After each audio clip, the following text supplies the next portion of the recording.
Hello, Tim from Fair Play Now on the 29th of May 2024. So, there's a lot of talk going on at the moment, isn't there? Both, I think, in the mainstream and also in the alternative media, the freedom movement, and many other places about, well, basically World War III, or at least war with Russia. Obviously all to do with the Ukraine thing. And to be fair, people have been talking about escalation into World War III ever since that thing started back in 2022. I remember a few times last year in 23, they were talking about World War III, and also that's carrying on now. And it seems to be ramping up a bit, the rhetoric at least, about this whole World War III thing. And I know a lot of people in the freedom movement and elsewhere have been talking about it. And it seems like the powers that shouldn't be are certainly doing their best to kind of make it happen. They're flicking matches at the proverbial powder keg, but I think they're sort of flicking matches onto a wet powder keg, and it's not catching, or at least it hasn't yet. And I don't think it will. Personally, I know there's a lot of people who are sort of more apprehensive than I am, but I don't think World War III is going to happen for a couple of reasons. First of all, I think many people in this country distrust our own establishment and government and MPs a lot more than they distrust the Russians, for starters, and that would include me.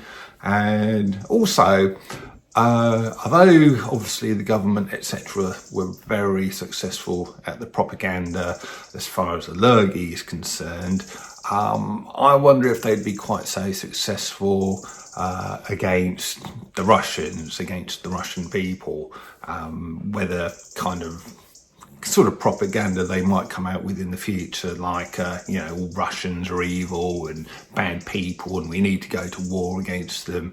The same kind of thing that we saw against the Germans in the World Wars, the two World Wars. I remember sort of seeing things where they were saying, the only good Germans are dead Germans, sort of thing, and all of that. I don't know if that kind of propaganda would work, purely and simply because the world is so well connected these days. It wouldn't take you very long to go onto YouTube and find a video about Russia and seeing sort of ordinary, everyday Russian people on that video, and just seeing that they're in fact ordinary, decent, friendly, kind people, just like the vast majority of people the world over.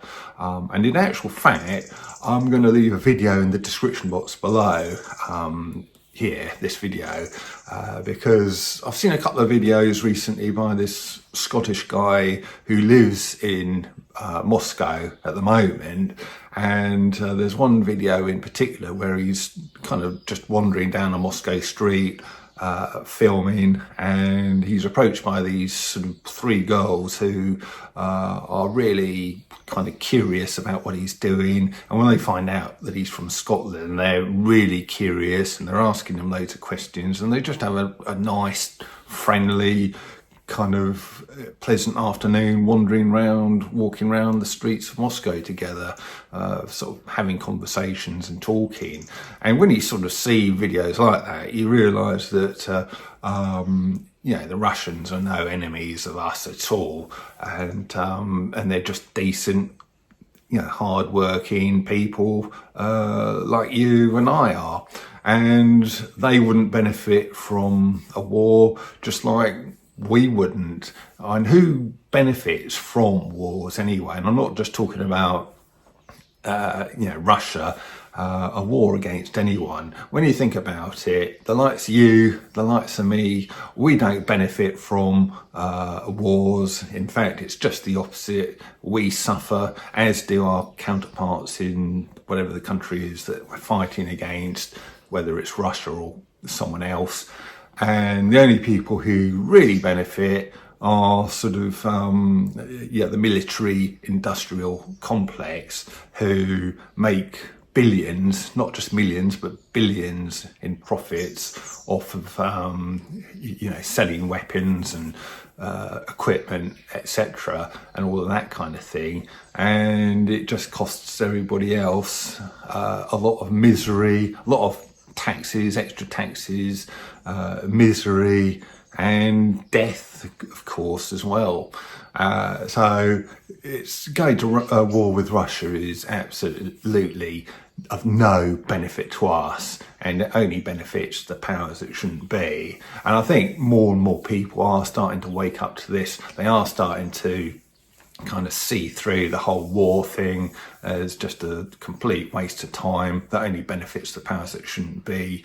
And I think it is thanks to sort of being in contact, close contact even, with people from all over the world. And I'm willing to bet there's quite a lot of viewers watching this video who know people in Russia, or who have at least met people in Russia, or sort of kind of in touch with people in Russia.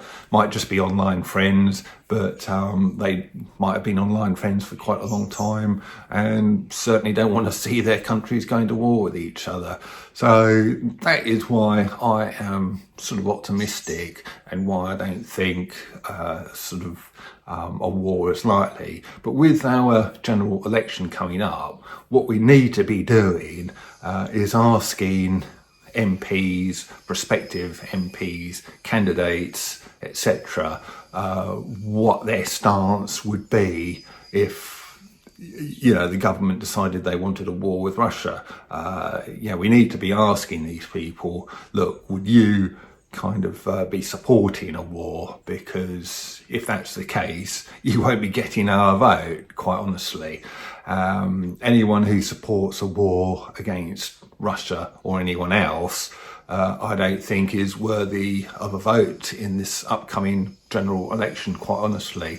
So that would be a good question to ask. If you do come in contact with these people, canvassers coming to your front door, whatever it might be, ask them, are you going to be for or against this war? And if they say for it, you can just slam the door in their face and say, sorry, you're not getting my vote then. And that will send a loud and clear message to them. So that will sort of hopefully send the message that we, as the British people, in no way support or condone any kind of war.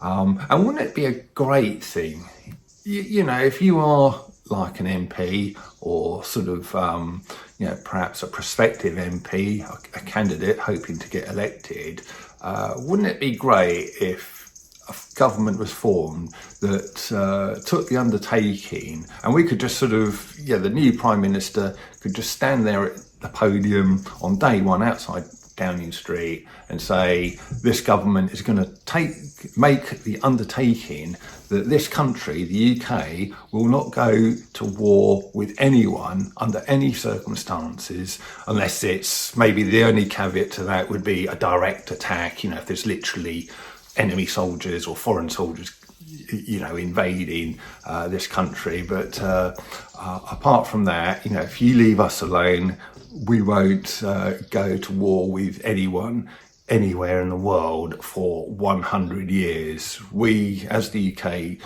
are going to make the undertaking right now to not go to war or get involved with any war for 100 years. And what a fantastically positive, wonderful message that would send out to the rest of the world. And how long do you think it would be until other countries sort of turned around and said, actually, those British, that is fantastic. They're onto something. I think, we'll sort of join in with that commitment. Whatever country it might be, sort of France, Germany, etc., they may well turn around and say, yeah, we're going to make that undertaking as well. We think that's a good cause, that is. And, it'd only need one country to start that trend, and we could sort of see the end of war. We just need to say, look, we're not interested in war. There's far too many of them. We don't, we do know why there's too many of them. It's because the powers that shouldn't be find them very profitable, but we don't want them, and we're sending the message loud and clear that we will not be tolerating war in the future. So that would be a great election pledge if someone made that undertaking, that this country will not go to war with anyone for 100 years. Anyway, just changing the subject, because I saw the interview with Andrew Bridgen. He was getting interviewed by Dan Aston Gregory. I think Andrew Bridgen was sitting there in his Westminster office, and I found it to be a very, very interesting interview indeed. And what kind of struck me most about the interview was just how much suffering Andrew Bridgen is sort of going through on a personal basis. He was literally saying things like, nobody comes up to him when he's at Westminster. He's always there on his own. It's not just when he's standing up there in the chamber making a speech that he's totally on his own. He's totally on his own when he's having his meals. No one comes to sit by him or anything like that. Nobody sort of stands with him in the bar.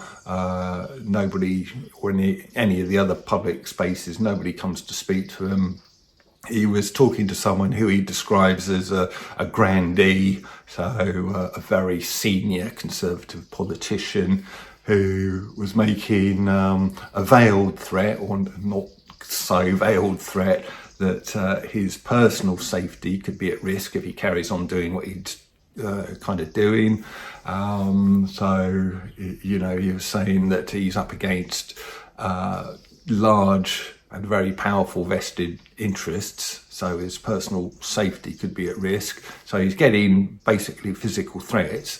And then he was also saying that he can't get, despite having a pretty much an unblemished, perfect driving record with no accidents for many years, he can't get car insurance now. So the word's being put out among all the insurance companies, don't insure this guy.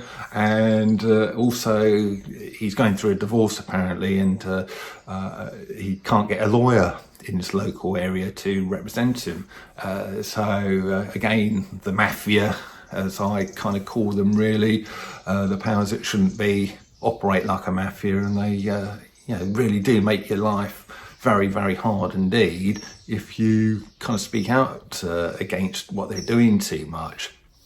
And this is what's happening. So anyone who sort of says that Andrew Bridgen is kind of controlled opposition, he's a shill, etc., etc., etc., as quite a lot of people in the freedom movement do, this kind of thing says to me that he isn't, he is genuine. He is speaking out from his heart with, his kind of genuine concern. And, how can he be controlled opposition and a shill if he's having all of this personal hardship? So that kind of said a lot to me, to be quite honest with you. And just going to finish this up, this pandemic treaty, WHO pandemic treaty, I have heard things that is pretty much dead in the water. There was that talk from Tedros where he looked rather defeated and deflated, and he was trying to put a brave face on things, but it seems like that whole thing could be dead in the water for now at least, but we need to keep the pressure on. We know they'll come back.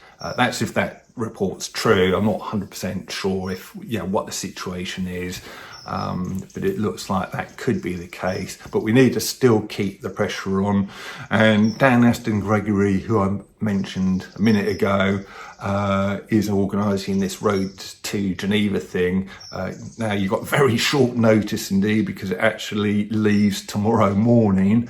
But if you fancy a little road trip down to Geneva and a long weekend there, which is going to involve a protest outside the WHO, I think, and this kind of thing, sending a powerful message to them that we do not kind of tolerate or consent to their treaty or any future treaty that might come in.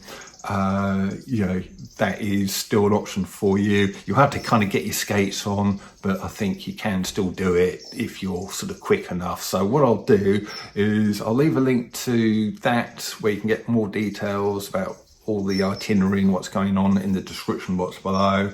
There will also be the Andrew Bridgen interview, and also that thing about the Scottish guy well, didn't I mention he is a Scottish guy? Yeah, it's this Scottish guy living in Moscow, and he's putting out videos on a regular basis. Quite an interesting channel, really, and gives you really a perspective about the Russian people that you certainly wouldn't get from the powers that shouldn't be, or the mainstream media. So a link to that video where he meets these sort of friendly sort of Russian girls will be in the description box below as well. So I'll leave you to watch that lot, and I'll be back soon. Tim from Fair Play Now. Thanks for watching.